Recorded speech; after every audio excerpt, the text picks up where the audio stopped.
AJSmith365.com.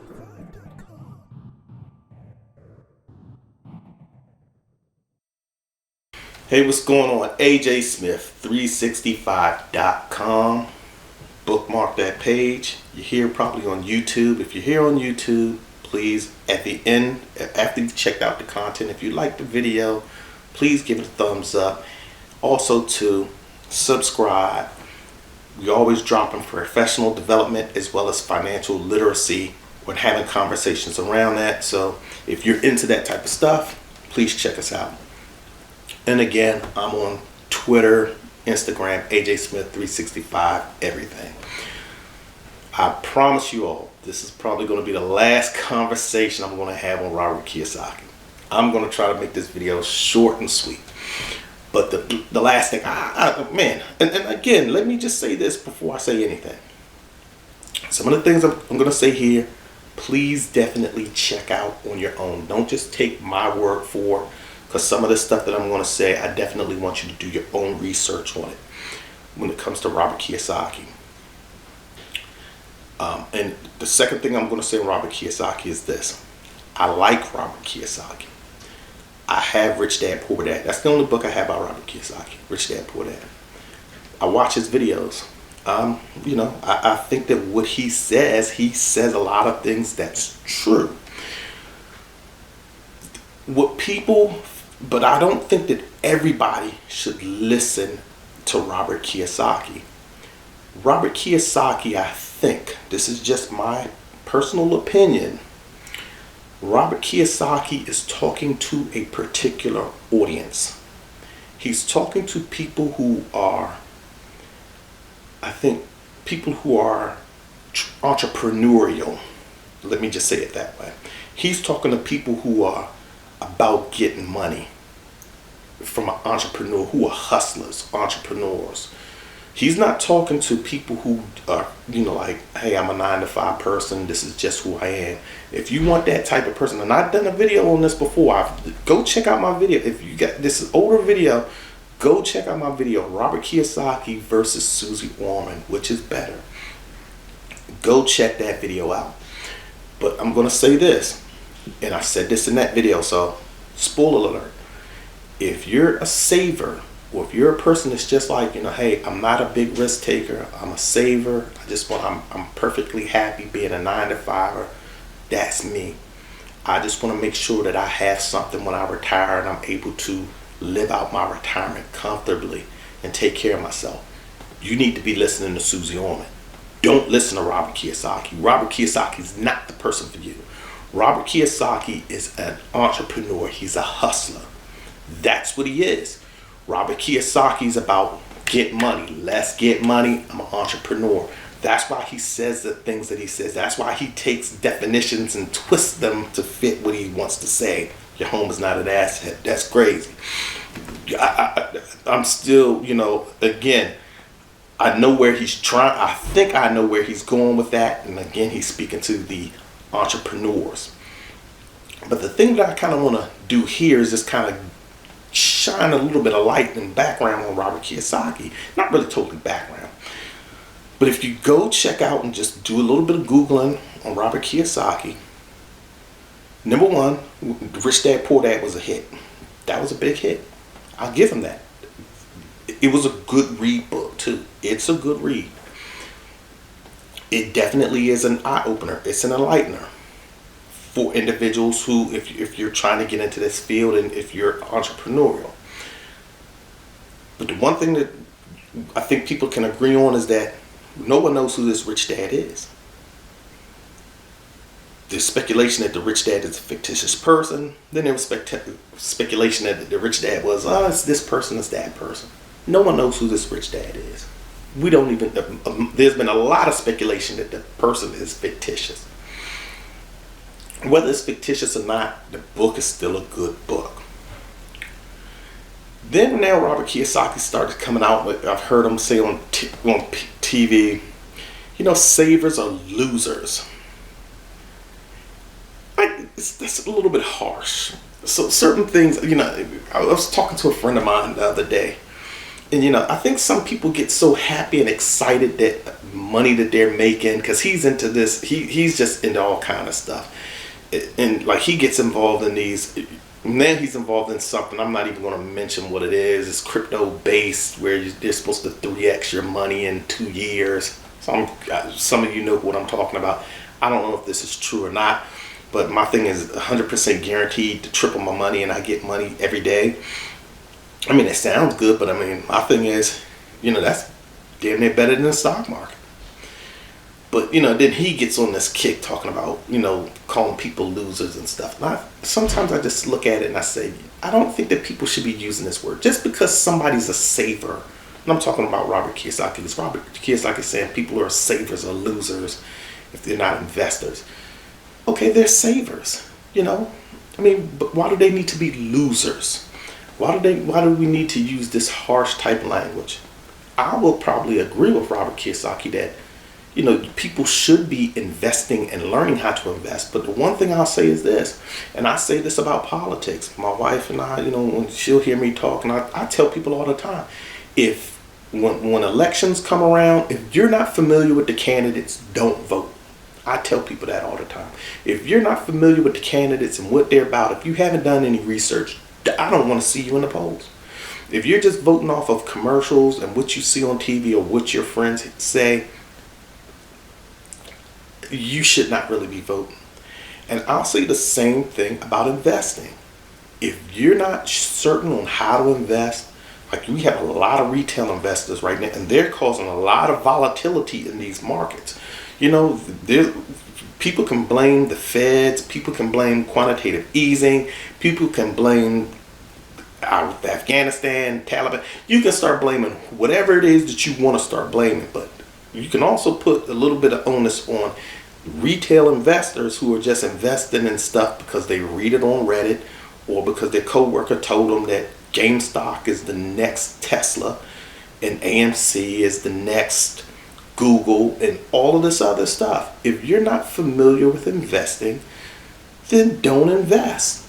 Be a saver. If you can't take that type of volatility, don't invest.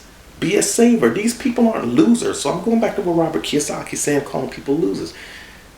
Just because they're not that, they choose not to and put their money into the market doesn't make them losers.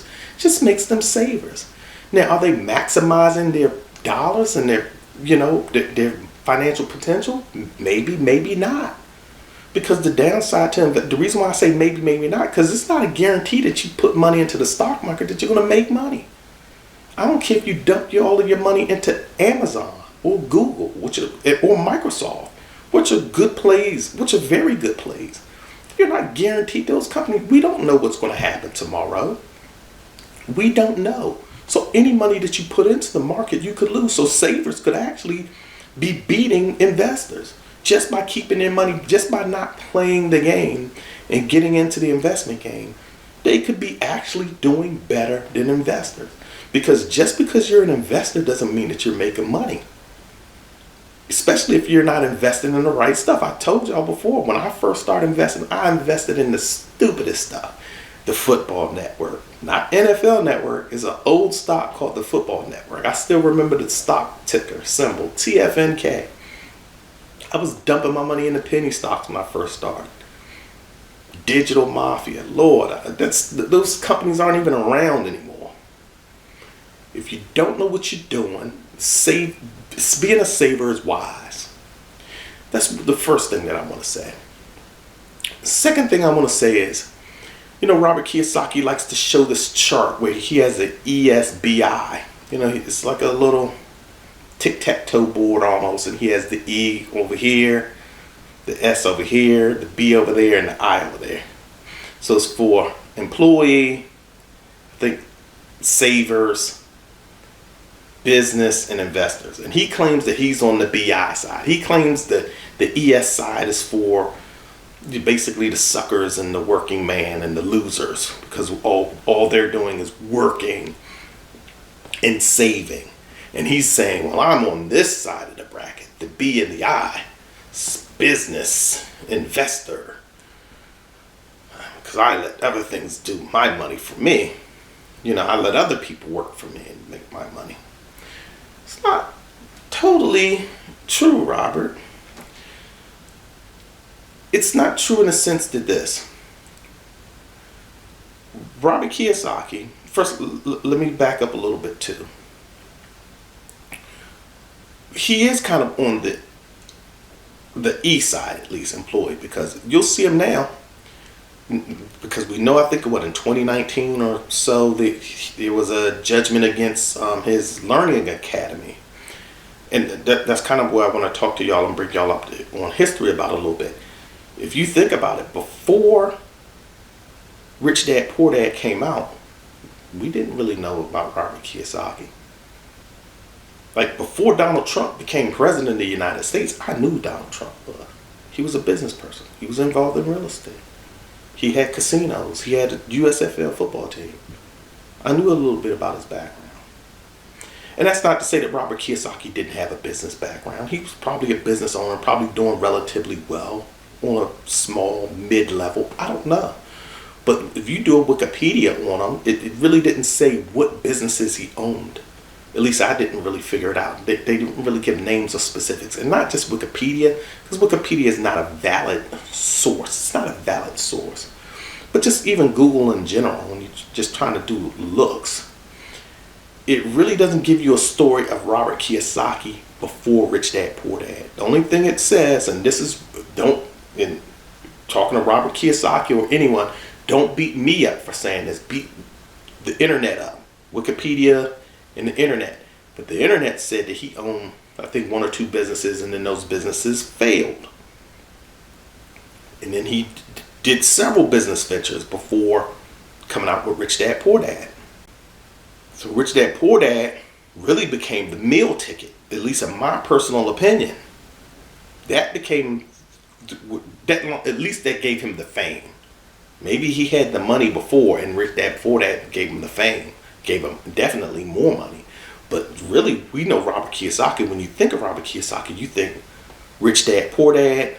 You think the Rich Dad Poor Dad seminars and the Institute. And then what he was doing was, he was kind of doing the same thing that really Donald Trump does. Is that Donald Trump pretty much, I'm not trying to say Donald Trump does this in all of his businesses, but Donald Trump will lend out his name and license his name to say he'll allow people to build developments and build high class, elegant properties, and they'd use the Trump brand on that. And so I think Robert Kiyosaki, and this is just what I'm thinking, just my supposition or opinion here, is that Robert Kiyosaki, I think, was doing the same thing with his Rich Dad Poor Dad and Rich Dad seminars, or with his Rich Dad companies, was that he allowed people to host these Rich Dad seminars, and he licensed or franchised that out. Do your own research. I'm not giving it 100%, but I think I'm somewhere in the ballpark, but you look it up.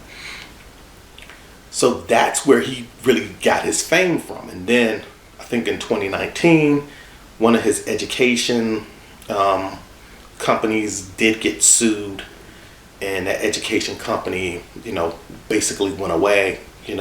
I think it filed bankruptcy, but that company was already, his lawyers say that company was already kind of being dissolved and really didn't have any assets, but that his other companies are still doing well.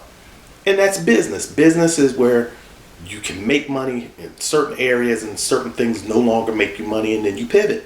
And I'm pretty sure Robert Kiyosaki is I'm pretty sure he's well-to-do.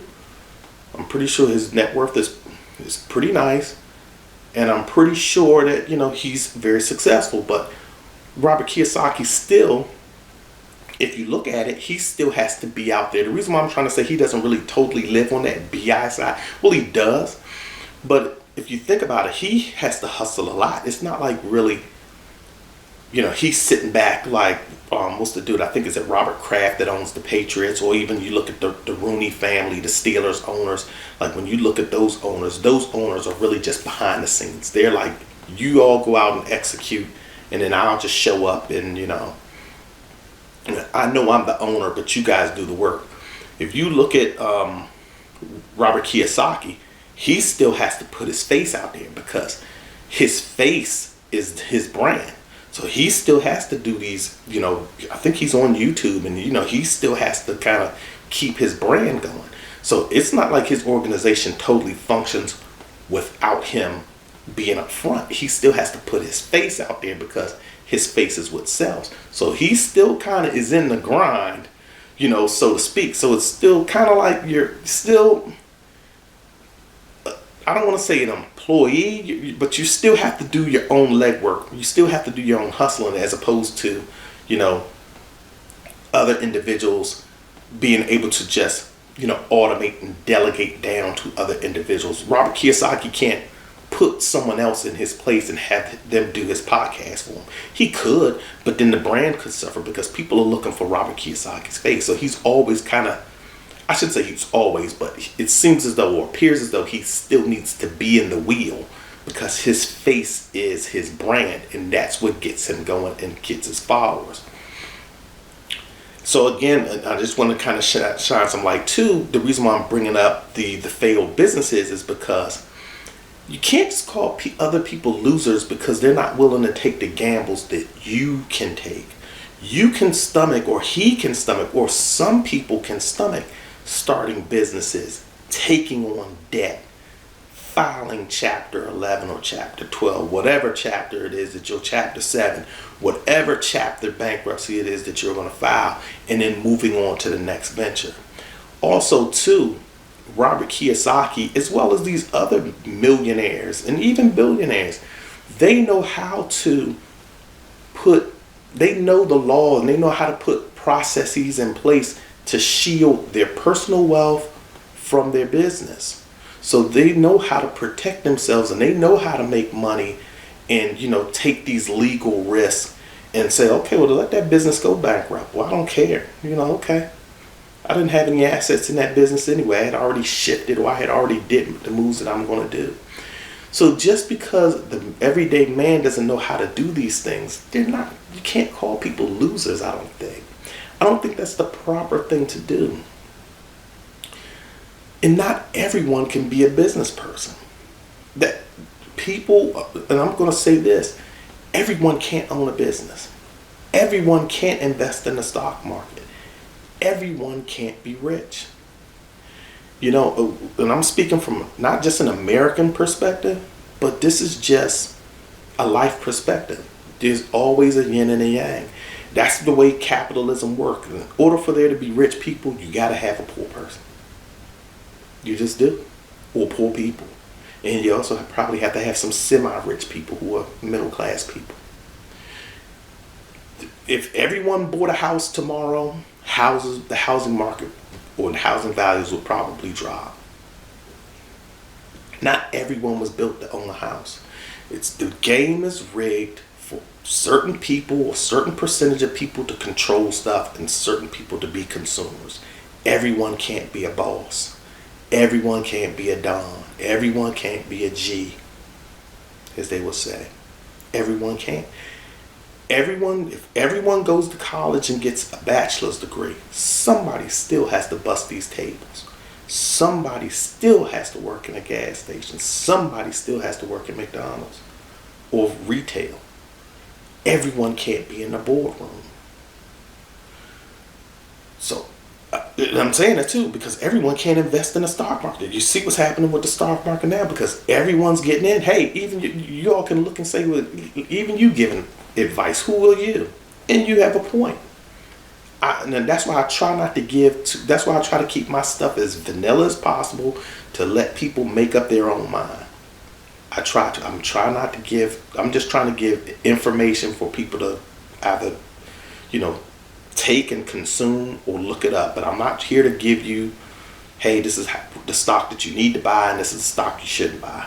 I try to steer clear of that. I just try to give people information and facts for you to look up. But I just kind of wanted to make this video in regards to just kind of giving you a little bit more clarity around Robert Kiyosaki. Just so to kind of summarize what I'm basically saying is this. Robert Kiyosaki can take the risk. He wrote an outstanding book. I think he has a good mindset, a fantastic mindset when it comes to looking at business and entrepreneurship. So when I say that when Robert Kiyosaki is talking about a home is not an asset, for the everyday human being who's not into investing, not into being an entrepreneur, don't listen to that. That's not for you. You need to be listening to Susie Orman. When Robert Kiyosaki is talking about savers or losers, don't listen to that. Savers are savers. Could they possibly maximize their dollars by investing in other things? Yes. Could they also possibly lose everything that they invest and would have been better off just being a saver? Yes. It's up to you to determine what you know. Stay in your realm. If you don't know certain things, stay on the sidelines until either you know. But just because you're a saver doesn't mean you're a loser. It just means you're a saver. And we also know that if you don't have the stomach to start businesses and file bankruptcies as Robert Kiyosaki has, or dissolve businesses and let businesses go, and again, I'm saying as he has based upon what I've read on the internet. Take that with a grain of salt. I don't know if this man is personally filed. I'm not trying to say he personally filed bankrupt. I'm saying his businesses have been bankrupt. But regardless of what I'm saying in that regard, you need to look that up on your own. That's just what I read. So don't beat me up, beat up Wikipedia, beat up Google search results, because that's what it basically said. But he has the stomach and also the acumen, the business acumen to say, I need to put the proper legal protections in place where my personal assets are shielded. In these businesses, they do what they do, and then when I no longer need them, I just either let them go or I file bankruptcy to protect myself. Bankruptcy against the business. And also too, when he shows you that ESBI bracket and he says he's on this side, may be true, but he's also living on the other side too, because he kind of needs, he's really, to me, in my personal opinion, you're kind of operating like a small business. When you're still in the loop, I'm a small business. I'm the one making these recordings. But when you get big enough, you don't need to do this type of stuff. When you're big enough, you delegate down and you let other people do the work, and you just sit off and you move off into the background and you go do something else. You either you delegate and you sit and you just check in periodically, check your balance sheets, your income statements, your royalties, your revenue, or you go off on a golf or tennis court somewhere and you ride off into the sunset. But since he still needs to, I'm not saying he needs to, so let me not say that, but he's still on the internet, giving and has his YouTube, I think he has a YouTube channel, you may want to look that up, doing, kind of like the rich dad moniker type thing where he's playing off of the financials, so you're still kind of in the wheel a little bit. So, but don't feel bad even if you are on that ESBI chart, just because you're an earner saver. That should not make you feel bad. It just makes you an earner or employee saver. And there's nothing wrong with that, because there are a lot of high paid employees in this world. Shaquille O'Neal used to be one. He's also a business owner too, but a lot of basketball players, a lot of, of course these are elite occupations, but there's also a lot of six-figure, there's a lot of Google employees, Amazon employees. There's a lot of people that work in a lot of organizations that make very good money, and they're very good employees. So that's why at ajsmith365.com we try to give financial information as well as professional development information so that you can help get your dollars up. But again, I'm just going to wrap that up, but that's just been my take on Robert Kiyosaki. I'm not going to try and talk on this man anymore, but it's just some of the things that I saw on the internet just made me, just compelled me to say I need to speak on this. But again, this is AJ Smith from ajsmith365.com. Check me out on ajsmith365.com. Bookmark that page, as well as you can catch me here on YouTube, and you can catch me on AJ Smith 365, everything social media. I'm out.